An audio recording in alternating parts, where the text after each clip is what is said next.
Hello everyone. Sometimes நம்ம லைஃப்பில் நம்ம என்ன பண்ணுவோம்னா, சில நேரத்தில் ரொம்ப கோவப்பட்டு நம்ம ஆர்கியூ பண்ணுவோம், வாக்குவாதம் பண்ணி கோவப்பட்டு கத்தி நம்ம நிறைய பேசுவோம். நம்முடைய பாயிண்ட்டை நம்ம புரிய வைக்கணும், நம்முடைய நியாயத்தை நம்ம பேசணும்னு சொல்லிட்டு நிறைய பேர்ட்டு நம்ம என்ன பண்ணுவோம்னா, நம்முடைய ரியல் குவாலிட்டியை நம்ம விட்டுட்டு நம்ம நிறைய ஆர்கியூமெண்ட் பண்ணியிருப்போம், வாக்குவாதம் நிறைய பண்ணியிருப்போம் தானே, கோவத்தில் நிறைய பேசியிருப்போம்.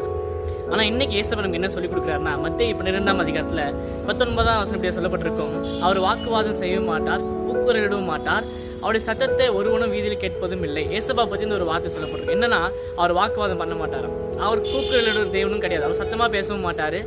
அது மட்டும் இல்லாமல் அவருடைய சத்தத்தை தேவையில்லாத இடத்துல யாரும் கேட்கவும் மாட்டாங்க. இன்னொரு டைம் நீங்கள் யோசிச்சு பாருங்கள், நம்ம எங்கே பேசுகிறோம், என்ன பேசுகிறோம், நம்ம பேசுறது உண்மையாகவே சரியாக நம்ம பேசுகிறோமா? ஏன்னா வாக்குவாதம் பண்ணும்போது நிறைய தேவையில்லாத வார்த்தைகள் வெளியே வரும், நிறைய கோபத்தில் ஏதாவது பேசிடுவோம். ஆனால் நம்ம என்ன பண்ணணும்னா, இது பேசுறதுனால நம்முடைய வேல்யூ தான் ரொம்ப குறையுமே. ஸோ நம்ம என்ன பண்ணோம்னா, எந்த ஒரு இடத்துலையுமே யார்கிட்டையுமே எந்த சூழ்நிலையுமே வாக்குவாதம் பண்ணக்கூடாது.